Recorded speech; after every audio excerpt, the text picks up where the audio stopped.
오늘 이 귀한 말씀에 하나님의 이 말씀이 여러분의 삶 가운데 그대로 복이 되어 이루어지기를 축원합니다. 네, 여러분이 가장 아름답고 젊었을 때가 있었을 거예요, 그죠? 네, 그때가 언제라고 생각하십니까? 여러분이 가장 젊고 아름다웠을 때, 19살 때. 네, 19 순정. 네, 또 그렇습니까? 30살 때. 네, 그래요. 누구나 자기가 가장 아름답고 젊은 날이 있었을 거예요. 그러나 여러분, 그 아름답고 젊은 날은 이미 사라져버리고 돌이킬 수 없는 날이 되었습니다. 네, 그리고 지금 내 앞에 놓인 오늘 이 시간을 나에게 있어서 가장 젊은 날이고, 그리고 가장 아름다운 날인 걸 믿으시죠? 네, 이따 저녁보다 지금 이 시간이 훨씬 젊은 날이에요. 네, 가장 소중한 날입니다. 그러니까 우리는 지금 이 시간, 주어진 이 시간이 가장 나에게 소중하게 여기면서 이 시간을 충성되이 잘 살아가면 주님 앞에 갈 때까지 우리는 잘 살아갈 수 있습니다. 아멘이죠. 올해도 벌써 2주가 지났는데 여러분, 나의 남은 인생, 다시는 돌아오지 않을 이 시간들을 우리는 어떻게 살아가야 할지 오늘 하나님의 말씀으로 다시 한번 결단하는 이 시간 되었으면 참 좋겠습니다. 사람들은 누구나 만족하고 행복한 인생, 성공적인 인생을 살고 싶어 하죠. 저 역시도 그렇습니다. 미국의 템플 대학 총장이었던 러셀 코넬 박사가 세계적으로 성공한 사람들 4,043명의 공통점 5가지를 발견해서 발표를 했는데, 이 세계적으로 성공한 사람들의 공통점 5가지가 뭐냐? 첫째로, 이들에게는 확실한 목표가 있었다고 합니다. 확실한 목표. 둘째로, 확실한 소원이 있었다고 해요. 확실한 소원. 셋째는 불굴의 인내. 넷째, 참신한 아이디어. 다섯째, 신앙샘. 이 5가지가 이들에게 있었다고 합니다. 이 발표를 보면서, 이 글을 읽으면서 제가 그래, 첫 번째로 목표가 우리를 성공으로 이끌어가는 그 목표, 이 운전수가, 우리의 인생을 좌우해가는 운전기사가 뭐냐? 내가 갖고 있는 확실한 목표구나, 이런 생각을 해보았습니다. 그 목표가 내 인생을 좌지우지하면서 나를 끌고 가는 거예요. 여러분의 인생 목표는 무엇입니까? 여기 계신 여러분들은 인생 목표가 무엇이에요? 목표가 있습니까? 확실한 목표?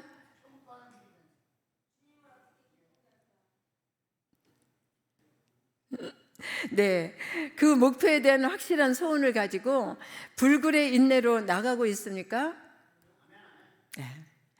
1945년에 플로렌스 체드윅이라는 여자 수영 선수가 영국의 해협을 헤엄쳐서 왕복한 일로 굉장히 대서특필되면서 화제가 된 적이 있었습니다.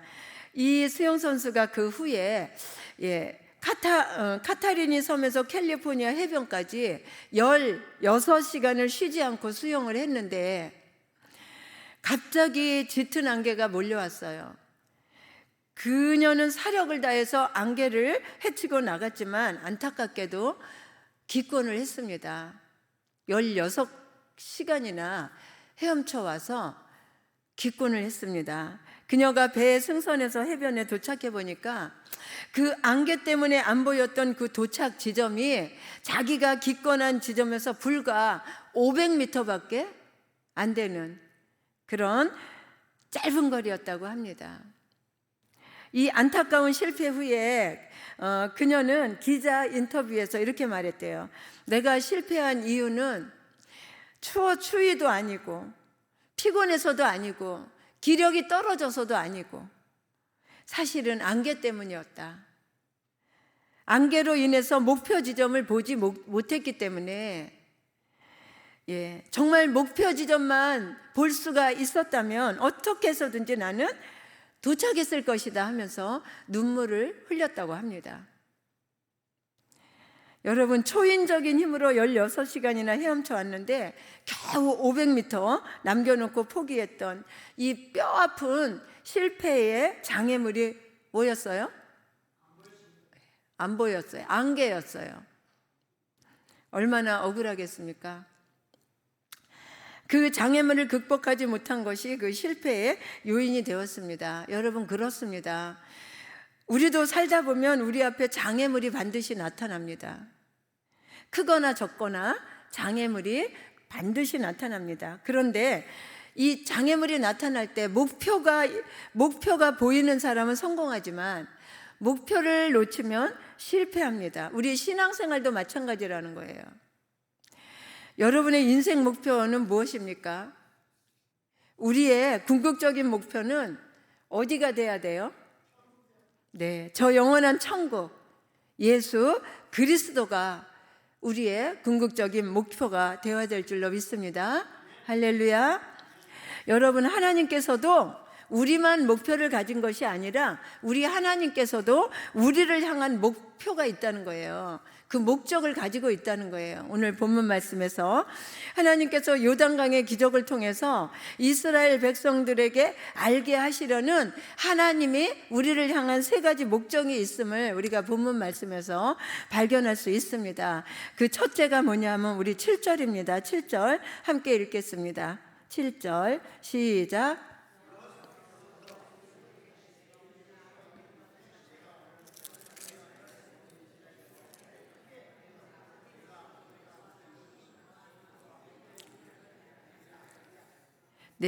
하나님께서 세우신 영적인 지도자가 누군지, 백성들이 순종하며 따라가야 할 영적 권위에 대해서 알려주시는 것이었습니다. 하나님께서 하나님의 백성들을 향한 목표가 하나님의 백성들이 이 영적인 권위에 잘 순종하면서 영적인 지도자가 누군지 하나님의 그 잘 따라가는 길을 원하신다는 거예요. 둘째로는 우리 8절에 있습니다. 8절 한번 같이 읽겠습니다. 시작. 너는 언약궤를 맨 제사장들에게 명령하여 이르기를 너희가 요단 물가에 이르거든 요단에 들어서라 하라. 언약궤만 따라가면 어떤 장애물도 해결된다는 하나님의 능력을 보여주시려는 목적이 있었습니다. 그래서 오늘 설교 제목이 뭐냐면 언약궤를 따라가면 해결된다. 언약궤를 따라가면 해결됩니다. 하나님께서는 이것을 보여주고자 하는 목적이 오늘 본문에서 말씀하고 계십니다. 세 번째는 우리 10절 함께 읽겠습니다. 10절 시작. 또 말하되 살아계신 하나님이 너희 가운데서 계시사 가나안 족속과 헷 족속과 히위 족속과 브리스 족속과 기르가스 족속과 아모리 족속과 여부스 족속을 너희 앞에서 반드시 쫓아내 주실 것을 너희가 알리라. 쫓아내 주실 줄을 이것으로 해서 이것은 뭐냐 하면은 요단강의 기적이에요. 요단강에 갈라지는 기적을 보면서 내가 이 모든 족속들을 다 제거시켜 주실 것을 알게 되리라. 그것이 하나님의 세 번째 목적이었습니다. 너의 원수 가나안 족속을 쫓아내 주실 것을 믿으라는 하나님의 의도로 우리 가나안 땅에 들어가기 직전에 그들 앞에 요단강이라는 장애물을 두신 것입니다. 하나님께서는 때론 자기 백성들에게도 시련을 주시는데 그 시련을 통해 이루고자 하시는 목적이 있다는 것을 믿으시기를 바랍니다. 그래서 우리는 시련이 올 때, 어려움이 올 때 어떻게 해요? 하나님의 목적이, 나를 향한 하나님의 계획이 무엇인가? 그것을 생각해 봐야 됩니다. 그 시련과 그 어려움 속에 눌러 앉아서 고통스러워 할 것이 아니라 이것을 통해서 하나님께서 나에게 무엇을 계획하고 계시는가? 그것을 우리가 생각해 봐야 될 줄로 믿습니다. 다시 말씀드리면 하나님의 도우심 없이 우리의 힘으로 불가능함을 깨닫게 하겠다는 거예요. 네가 이 요단을 너의 힘으로 건널 수 있을 줄 아느냐. 우리가 그 어떤 것도 우리의 힘으로는 불가능하다는 것을 하나님은 깨닫게 하려는 목적이 있다는 거예요.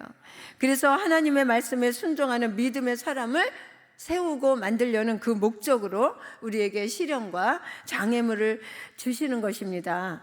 그러기에 우리에게는 믿음의 성숙과 그리고 성공적이고 복된 삶을 살기 위해서 무너뜨리고 넘어야 할 장애물이 있다는 거예요. 이런 것들이 밀려올 때, 이런 것들이 앞에 놓였을 때 실망하지 말라는 겁니다. 그 뒤에 숨어있는 그 장애물, 그 장벽 너머에 숨어있는 하나님의 축복을 바라볼 수 있기를 주의 이름으로 축원합니다.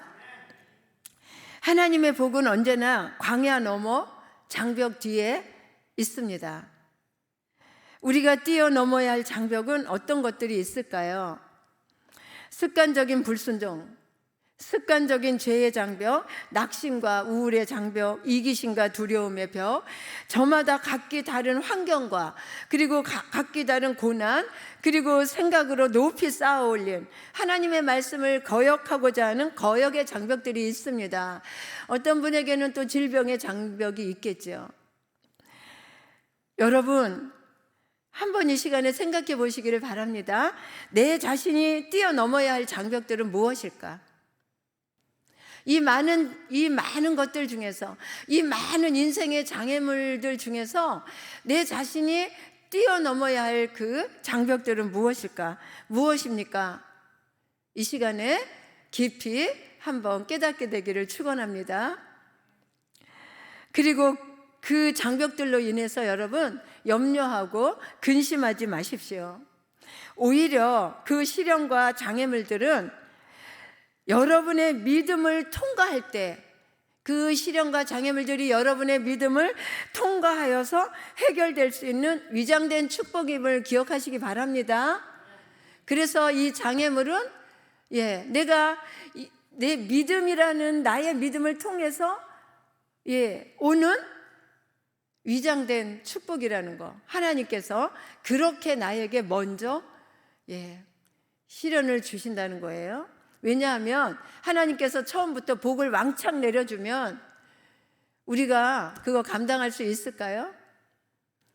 우리가 감당하지 못하기 때문에 우리를 연단해서 하나님의 사람으로 만들어서 하나님의 능력을 알게 해서 내 힘으로 할 수 있는 것이 아무것도 없다는 것을 알게 해서 주시려고.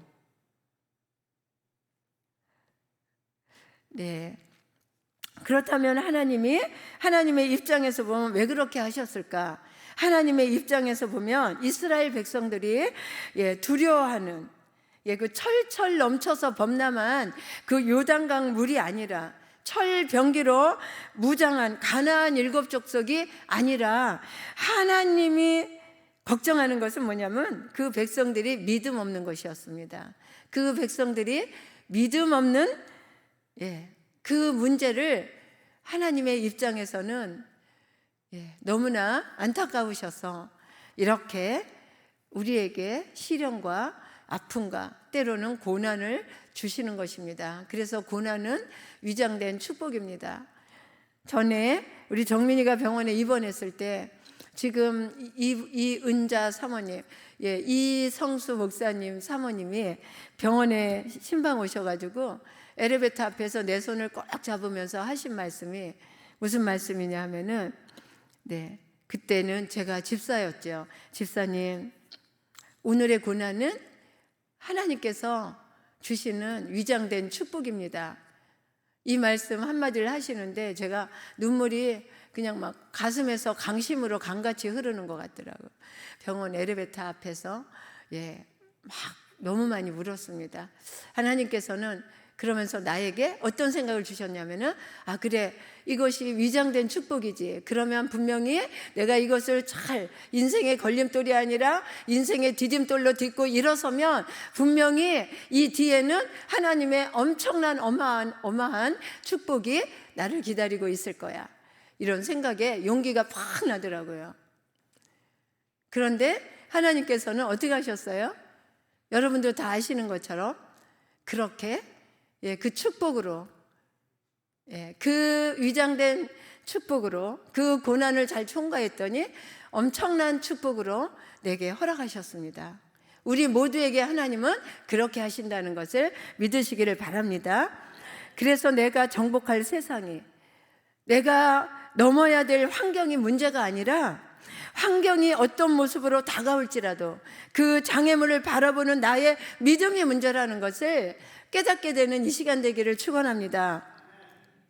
우리 11절 한번 함께 보겠습니다. 시작.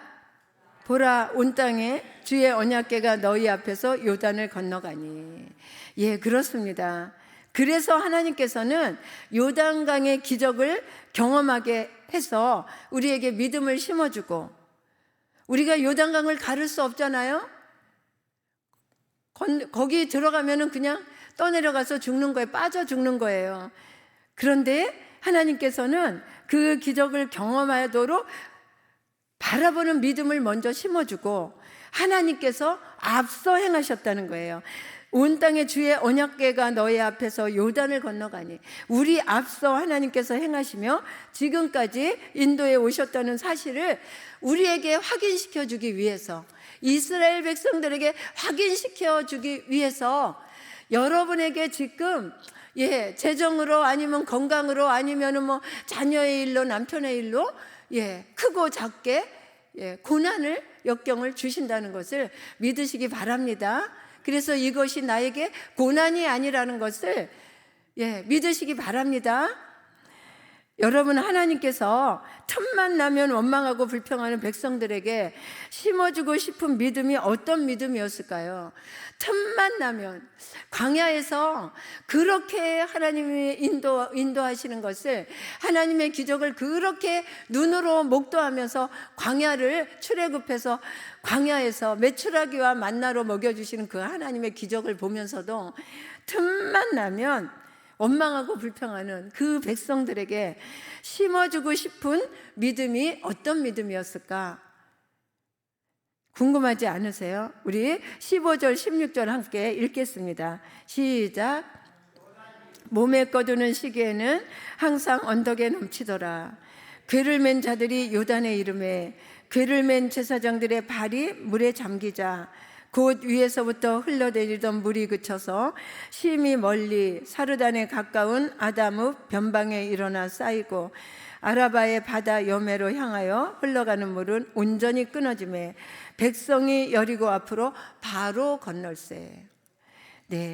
하나님께서 그 원망하고 틈만 나면 불평하는 그 백성들에게 하나님께서 원하시는 것은 백성들이 제사장들의 언약궤만 바라보고 따라가는 순종의 믿음이었습니다. 언약궤만 보고 따라가는, 하나님의 말씀만 바라보며 따라가는 순종의 믿음이었어요. 백성들은 아무것도 할 수 있는 게 없어요. 만나를 내리겠습니까? 아니면 홍해를 가르겠습니까? 우리는 아무것도 할 수 있는 게 없어요. 단지 하나님께서 우리에게 뭘 하라고 하시는 것이 아닙니다. 우리에게 바라시는 것은 뭐냐? 너희가 내 말씀을 바라보며 내 말씀만 순종하며 따라오기를 원하신다는 거예요. 그런데 여러분, 우리가 하나님의 말씀대로 살면 세상에 뒤처지는 기분이 들고 때로는 내가 바보가 되는 느낌이 들지 않습니까? 그래서 이겨먹으려고 바락바락 애쓰고 싸우고 막 그러지 않습니까? 그러나 여러분, 우리는 바보가 되어야 됩니다. 세상이 추구하는 것과 반대되는 삶을 살아야 되는데 세상이 추구하는 것과 반대되는 삶을 살라고 성경은 말합니다. 그러면은 세상 사람들이 볼 적에 바보죠. 바보가 돼야 됩니다. 하나님께서 가라 하면 가고 서라 하면 서야 합니다. 우리의 기준은 세상이 아니라 하나님의 말씀이 우리 인생의 삶의 기준이 되어야 한다는 거예요. 우리가 순종하면 하나님께서 우리에게 뭔가 보여주십니다. 하나님께서 이스라엘 백성들에게 무엇을 보여주셨습니까? 우리 17절 읽겠습니다. 시작. 여호와의 언약궤를 맨 제사장들은 요단 가운 마른 땅에 굳게 섰고 온 이스라엘 백성은 마른 땅으로 행하여 요단을 건너니라. 여러분, 이 순종하는 백성들에게 하나님께서 무엇을 보여줬냐? 강물 속에서 마른 땅을 보여줬다는 거예요. 이 강물 속에서, 물 속에서 물을 가르고 마른 땅을 보여주셨어. 이스라엘 백성들은요, 질퍽질퍽한 갯벌을 걸어간 것이 아니라 마른 땅을 육지같이 건넜다고 오늘 성경은 말하고 있습니다. 우리가 하나님의 말씀대로 살면 평강의 삶을 살고, 그리고 은혜의 삶을 살고 축복의 삶을 사는 것입니다. 그러기 위해서 우리는 순종해야 합니다. 오늘 말씀해 보니까 언약궤를 맨 제사장들이 얼만큼 순종했냐 하면은 백성들, 어린이들, 짐승들이 다 건너기까지 요단강 가운데 끝까지 버티고 서 있었습니다.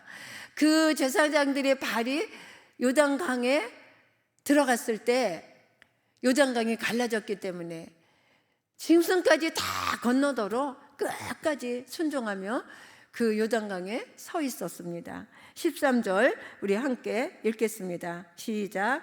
온 땅에 주 여호와의 궤를 맨 제사장들의 발바닥이 요단물을 밟고 멈추면 요단물 곧 위에서부터 흘러내리던 물이 끊어지고 쌓여 서리라.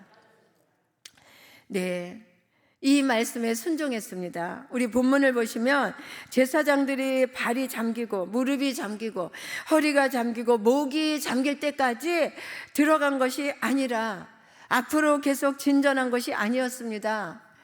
하나님은 요단 물을 밟고 멈추라고 하셨습니다. 앞으로 한 발자국도 더 나아가지 말라는 말씀입니다. 여러분, 우리가 해야 할 것은 바로 거기까지입니다.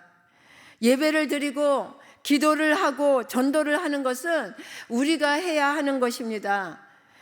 우리가 어떻게 홍해를 가르고 요단을 가를 수가 있겠습니까? 여러분, 우리가 선악과를 따먹은들 하나님같이 되겠습니까? 이 선악과를 따먹으면 하나님같이 될 거야. 마귀는 그렇게 하와를 유혹했지만 하나님같이 되었습니까? 우리가 예배를 드려도 은혜를 주시는 분은 하나님이십니다. 지금 여러분이 말씀을 들어도 깨닫게 하시는 분은 성령님이십니다. 네, 기도를 드려도 응답을 주시는 분은 하나님이시고 전도를 해도 구원을 주시는 분은 하나님이십니다. 하나님께서는 물에 들어가는 것까지만 우리에게 요구하신다는 거예요. 우리는 굉장히 큰 착각을 할 때가 너무나 많습니다. 우리에게 하나님은 하나님의 말씀에 순종만 요구하시는 겁니다. 우리가 더 이렇게 능력 있게 뭔가 더 잘하는 것을 요구하시는 것이 아니라 하나님께서 요구하시는 것까지만 우리는 하면 됩니다. 그런데 여러분, 어떻게 죽을지도 모르는 시퍼런 물에 들어갈 수 있습니까? 문제가 있는 곳에 들어갈 수 있습니까? 그러나 들어가고 싶지 않지만 들어가야 합니다. 왜냐하면 하나님의 말씀이기 때문에 두려워하지 말고 오늘 제사장처럼 들어가야 합니다.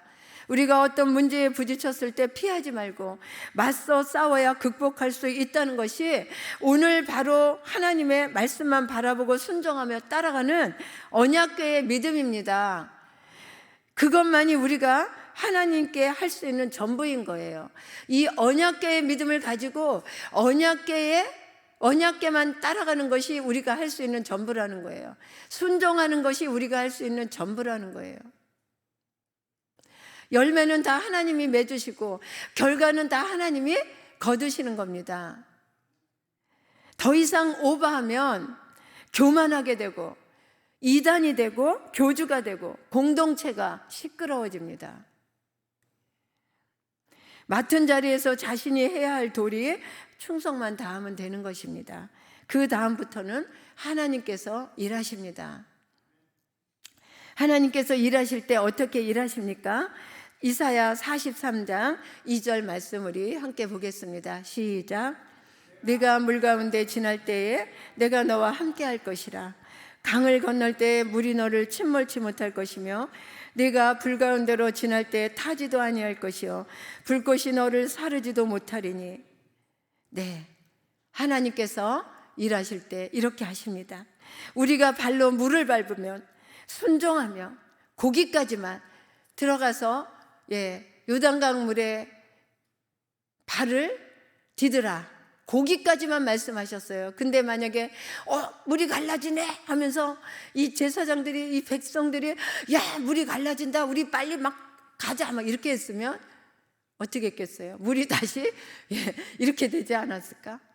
거기까지만 딱 제사장들은 순종해서 들어가서 가만히 서 있었습니다. 그랬더니 어떻게 했어요? 하나님께서 우리가 물에 침몰하지 못하도록 물벽을 쌓아주셨잖아요. 오늘 말씀해 보니까 물벽을 쌓아주십니다. 우리가 안전하게 고통의 숲을, 고난의 길을, 불행의 늪을 잘 건널 수 있도록 그렇게 만들어 주신다는 거예요. 그거 믿으십니까? 그게 하나님의 일하시는 방법이에요. 누구의 어떤 자의 삶 속에 이런 기적이 나타나느냐, 요단이 갈라지는 기적이 나타나느냐, 바로 하나님의 말씀에 순종하고 따라가는 자입니다. 절대로 하나님의 말씀을 넘어서 오버하는 자에게는 뭐예요? 사단이 역사를 하게 되겠죠. 오늘 본문 말씀은 이스라엘 백성들이 요단강을 건넌 사실을 기록하고 있지만, 사실 성경 말씀에 보면 언약궤로 인한 기적들이 엄청 많이 일어나고 있습니다. 이렇듯이 오늘 신약 시대를 사는 우리들에게 언약궤는 굉장히 중요한 영적인 삶의 원리를 가지고 있습니다. 이 언약궤의 비밀을 알 때 우리는 승리의 삶을 살 수가 있으며 하나님이 나와 함께 하심을 확신하면서 살아갈 수 있는 것입니다. 그렇다면 언약궤는 무엇입니까? 시간상 이 언약궤를 깊이 상고해 볼 수 없지만, 언약궤는 하나님의 지시에 의해서 모세가 만들었습니다. 언약궤 안에는 하나님의 말씀인 십계명과 아론의 쌍난 지팡이, 그리고 만나를 담은 금 항아리가 들어 있습니다. 이것들은 각각 하나님의 말씀과 만나 되시는 예수님, 그리고 생명이요 부활을 의미한 예수님, 그리고 인도하시고 돌보시는 성령님을 각각 상징하고 있습니다. 삼위일체 하나님 자신을 의미하고 하나님의 사랑과 의로우심과 권능과 지혜와 영광과 위엄을 의미하고, 언약궤는 바로 하나님의 보좌를 상징할 뿐만이 아니라 이 모든 언약궤의 의미는 바로 주 예수 그리스도인 것입니다. 아멘. 네, 이 언약궤의 의미, 이 언약궤의 비밀을 우리가 잘 알고 이 언약궤만 우리가 따라가면 여리고성이 무너지고 요단이 갈라지고 그러한 기적을 우리가 경험하며 살아갈 수 있게 된다는 거예요. 이것이 이제는 예수 그리스도로 말미암아 우리들에게 적용이 되고, 이 놀라우신 하나님이 내 하나님이 되신 것입니다. 하나님의 사랑과 예수 그리스도로 피로 말미암아 우리는 이제 죄사함 받고 모든 질병을 치료받고 하나님 보좌 앞으로 나갈 수 있는 길이 열리게 된 것입니다. 이 얼마나 놀라운 은혜입니까?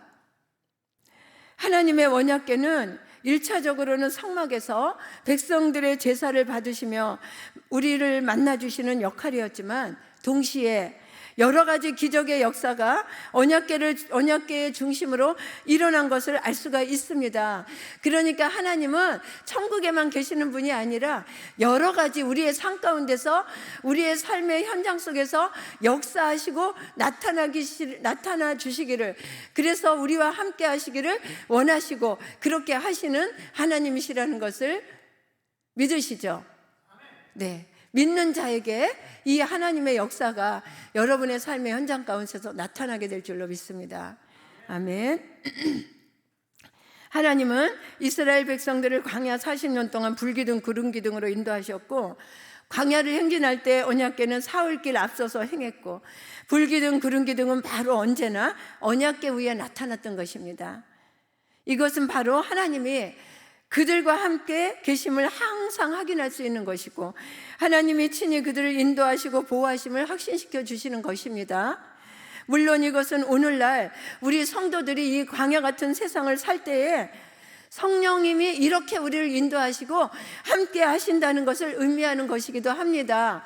이 주님과 여주 동행함으로 승리하는 그런 은혜가 있기를 축원합니다. 네, 말씀 정리하겠습니다. 오늘 본문에 여호수아는 40년 광야를 거쳐서 약속의 땅 가나안을 바라보며 요단강이라는 큰 장애물 앞에 서 있습니다.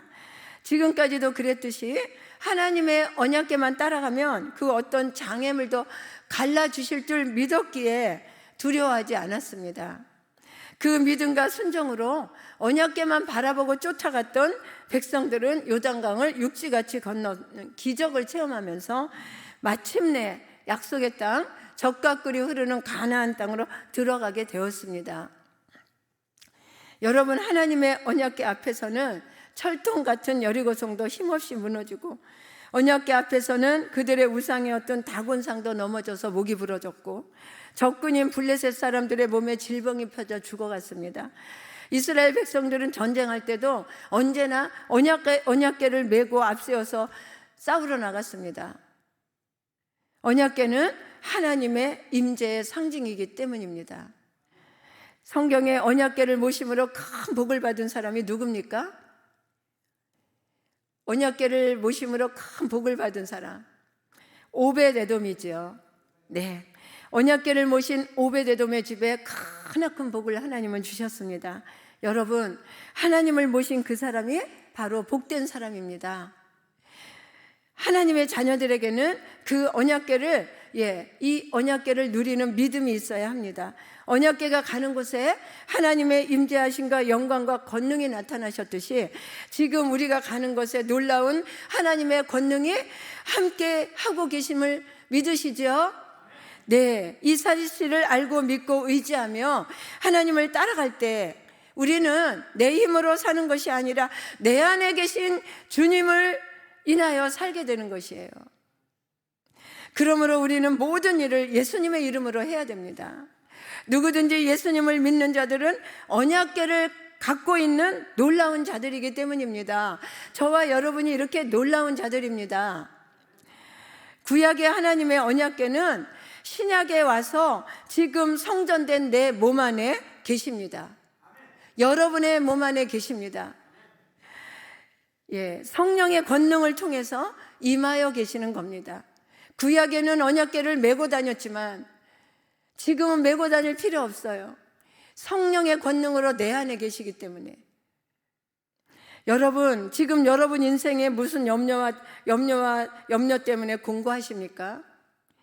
오늘 우리의 전능하신 하나님께 여러분은 무엇을 구하시렵니까? 하나님은 지금 저와 여러분에게 말씀하십니다. 너희 앞서가는 언약궤를 따라가라. 그러면 너희 앞에 놓인 요단강을 육지같이 건너리라. 아멘? 왜 아멘을 안 하십니까? 지금 저와 여러분에게 말씀하셔요. 너 앞에 공고함이 있느냐? 요단 강물이 범람하고 있느냐? 너희 앞서가는 언약궤를 따라가라. 요단강이 갈라지리라. 오늘 이 말씀이 여러분의 삶 가운데 임하게 되길 축원합니다. 오늘도 내가 성령이 거하시는 성전됨과 내 안에 놀라운 삼위일체 하나님, 즉 언약궤가 있음을 깨닫고 거룩함과 믿음과 사랑이 자라나서 주님의 사랑과 권능을 나타내는 놀라운 언약궤의 믿음의 삶을 살기를 축원합니다. 여러분 앞에 놓인 요단이 갈라지는 기적을 경험하면서 누리는 믿음과 순종의 주인공들이 다 되시기를 주 예수 그리스도의 이름으로 축원을 드립니다. 아멘. 네, 우리 찬송가 449장 부르시고 우리 말씀 붙잡고 잠깐 기도하겠습니다.